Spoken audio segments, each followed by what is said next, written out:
welcome back to another edition of PA Politics. I'm Flora Posteraro. I'm Nell McCormack, Abom.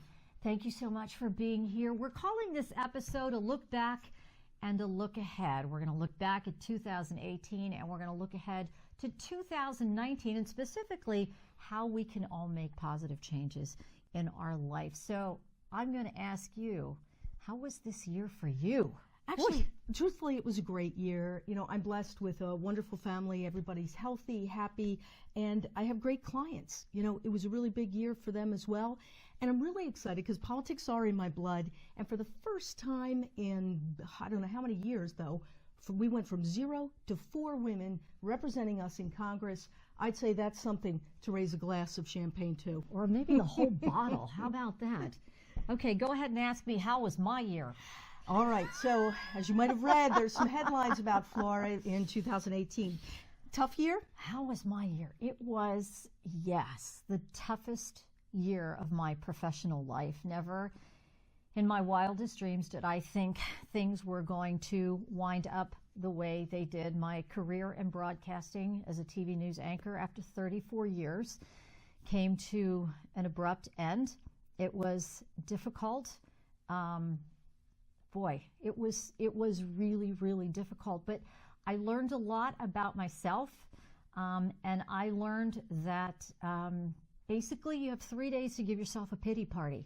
3 days, and then you got to move on, and you got to figure it out, because I couldn't just stay there. I couldn't just wallow in this heartache in the end of my career. I needed to pick myself up, and I needed to move on, and I needed to figure out the next step, and here we are. No, that's this is right. part of my next step. And the wonderful thing that is that now that you're not in broadcasting and we're in the wonderful world of podcasting, there's no FCC. So if we wanted to pop this open right now and drink away, we could do so. Who's going to stop us? So I say bring on 2019 with all of the bubbles that are going to surface to the top. And we know, again, it's just going to be a wild and crazy year because that's where we are in society, because we all have these. So Yep. News happens in a split second and our lives change in a split second. We have to learn how to cope with it, right? Indeed we do. And we're going to make 2019 better than ever. And people always start the new year saying, hey, I'm going to make a New Year's resolution. But how do you do that, and how do you make that happen? Well, that involves our guest today. Our guest today is Maria Pujol. She's a single mother of 3, a certified health, wellness, and life coach, and a retired Army veteran. She has her own website called For the Health of It. Hi, Maria. Hi, ladies. Happy New Year. Oh, Maria, Happy New Year to you, too. And first of all, thank you so much for your service to our country. We really appreciate it. Oh, thank you. It was actually my honor and my pleasure to do so. Maria, let's talk about this. How did you get into this? How did you become a life coach? What happened in your life that you decided that this is something you wanted to do? Ooh. Well, I've always wanted to be in the medical field. So I always, I guess, wanted to be of service and helping other people. My life hasn't been all roses and rainbows and unicorns. So especially during my military career, there has been many issues, many instances where I had to learn to build that resistance and that inner strength.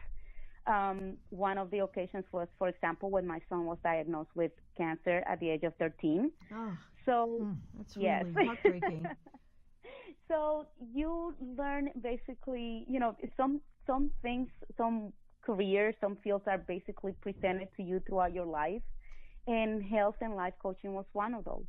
Helping I feel compelled to help other people, other women, on how to cope with daily stresses, the daily, you know, the issues that we are presented, the difficulties and obstacles that we are presented in life. So that's basically what attracted me to Well, it. I'll tell you, it doesn't get any tougher than having to deal with a child with a serious, horrible. potentially life-threatening illness like that. But your website is called For the Health of It. And truthfully, when you look at what people most want to change as they do that sort of look back at their year and what they want to do in the future, health, being healthier, whether it's losing weight, stopping smoking, or getting out and exercising more, those are usually at the top of the list, right? And yet, what's Yes. the track record for most people? Well, you'll be surprised or not surprised to know that about 80% of people fail the resolutions by February. That's So, all, right? Well, I always say, listen, January, you can't get a spot in the gym, right? By But you're February, right. By Valentine's Day, they're eating the crickets. bonbons, the candies, the cake. normally, yes. And 98% of people that lose weight initially because they, for example, follow a diet or go under the knife, by 6 months they normally gain that weight back, or sometimes even double it. Wow. And it is mainly because we've addressed the issue in a rather quick way, but we have not addressed the root cause, and that is basically our habits and how we approach our overall life. But health, habits are so hard to break. They are. So what are the top 3 things that people want to do in the new year? What are the top 3 resolutions that they make? Well, the most common 3 are eating healthier, getting more exercise, and saving money. Okay, so Sign me up. yeah, exactly. All 3. How do you do it? How do you do it and stick with it and get past February? What's the secret? What do you tell your clients? Well, what I tell my clients is we need to address the root cause of the bad habits that got us where we are now. I tell my clients, imagine that you're standing in front of a river, right? And the river, on this side is you wanting everything that you want in life, eating healthier, getting more exercise, saving money. But in that river in front of you is everything that's stopping you. All those bad habits that we've collected since the moment that we were born, through our culture, our acculturation and the different experiences in our life. On the other side of the river is everything that we want. So we go through a program, normally a 90-day I call it a 90-day transformational program, where we address habits, and we go basically in a slow, progressive way, building stepping stones across this river to get you to the other side where you are enjoying everything that you envision enjoying. So you're saying make baby steps. Don't try to do it all at once. Take baby steps. You don't go from this December 31st believing that by the end of January you are gonna already accomplish everything that you set out to do. 1%. I tell my clients 1% change. Even if you do that just weekly, 1% change is going to incrementally build that bigger, that change that you want. It's going to get you that transformation that you want, because otherwise you will overwhelm yourself. And another thing I tell them is small hinges swing big doors.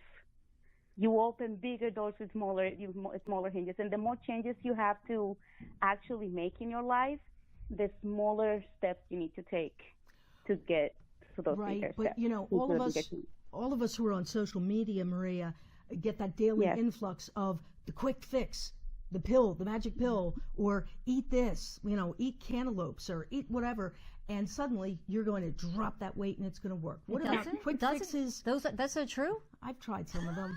I can attest. Doesn't work. And there is where someone like me, a health and life coach, will come in and say, there's all this information out there. I will provide you with curated information that is going to be kind of tailored to you and your situation, but not just concentrating on simply the weight, because every area of your life will impact how you do everything in your life. I like that you brought up the losing weight, the exercise, but the third one was the financial part of it, and that surprised me a little bit. What do people want to do differently with their finances, and how do you help them get across the river in that respect? And I'm not an expert when it comes to finances. I'm not Dave Ramsey. I would suggest some of those books. But again, we talk about, we go deeper. We dig deeper into why are you feeling, why do you feel like you need to get so much more into debt? What is it that is propelling you, even though you're digging a bigger hole for yourself, to make this purchase or to not pay this bill, or so we look into the why beneath why you're doing what you're doing. And get rid of some of those credit cards, right? Just yes. You don't need all those credit cards. You don't need all those credit cards. And one of the things for me, for example, if I don't have cash to purchase it at the moment, if it's, not, let's say, buying a house or a car, then just, wait until you have the cash there. Well, I never have the cash, so I'm good. I never have it. Who has cash? Next week, Flora's financial situation. That's our topic. Yes. Yes, we live in a society where everything is instant gratification, and it is okay to take it one step, one day at a time. It's okay to save those $50 for over a couple of months, and then get what you want. I'll tell you what, Maria. I know when I was in high school, I had a friend. Her dad was in insurance, but one of the things he said to us all the time was, "Take $10 a week. Just right now, start taking $10 a week. Put it away. Put it away." I didn't listen to him. If I had taken just that piece of advice today, I'd be a millionaire. You wouldn't be sitting here right now next to me. But the other thing is, I know our son is about to start in his professional career. He's gotten a great job offer. What's the first thing my husband and I have said to him? Start putting money away. Yes. And you know where that's going to go? Over his head. They need a life coach. And don't feel too bad. I'm a life coach, and my son is 17, and I've been telling him this since ever. He gets an allowance from his grandpa, $40 a month, and as soon as that check arrives, I think 15 minutes later, it's all gone. So I feel your pain. You like to say nourishment is about more than the food. It's kind of feeding your mind with those positive vibrations. Yes, it's everything. It's the what we watch on TV, what we listen on the radio, the people that we surround ourselves with. I hate to say because we have a podcast, so we want people to listen and watch, but carving out a little bit of quiet time, too. I love my quiet time. That's interesting that you brought that up, because I really relish that in the morning. I need that quiet time to sort of just collect my thoughts and go, okay, this is what I need to do today, and this is what I need to, how I'm going to achieve my goals just to get through the day. And that quiet time for me comes in the morning, and it's so helpful. Mm-hmm. And it's so amazing that you guys mentioned that, because there's two techniques that I use in my practice.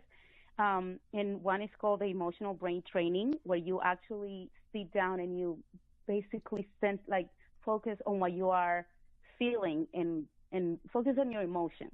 And then there's one also that is called the emotional freedom training. And it's almost like acupuncture, but without the needles, where you actually concentrate on creating positive affirmations, and again, centering meditation. We talk about meditation, taking me time.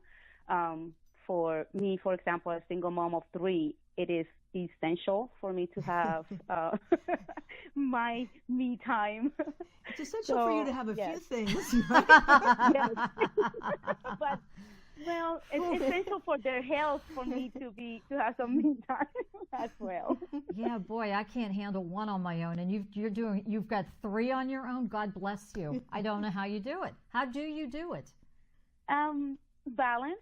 Trying to find the balance and trying to show them why it is important for mommy or for anybody to take care of themselves. So I have a 17-year-old, a 5, and a 6-year-old. Oh my! And yes, my heart just stopped. But they understand. Like there's when mommy feels kind of that tension, I tell my son, "Hey, I am going to go for a walk," and my daughters, they know they're going to stay with my son here at the house while I go walk around the neighborhood, or mommy needs to go take a shower, and I don't want anybody knocking on the door. Yeah. Well, one of the things you say is make yourself a number one priority. And for women, I have to say, it's really difficult because we're nurturers, we're givers, and then there's that other person who never gets any attention in general. Yes. Well, and it's, again, part of our society makes it so that you feel that by making yourself a priority, you're wrong. You're being neglectful of your children, of your family. If you don't have children, or a significant other, even your pets or your extended family.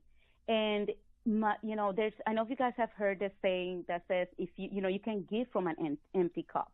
You have to feel you first. Yes. For me to give them the best mommy version that I could be, I have to be able to take care of myself first. And we have some bubbly here to refill our cup.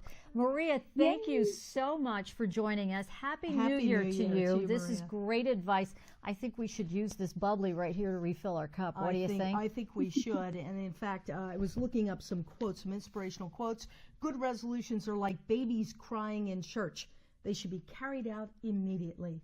I love that. I love that. And in my perspective, the way I try to handle things, I've come to the realization that life is full of ups and downs, and it's a roller coaster ride, and it's how you handle the downs more than the ups. Right. And I try to handle the downs, and I've had plenty of them, with grace and courage, and just try to be positive, because I know once I'm down, the only way I can place to go is up.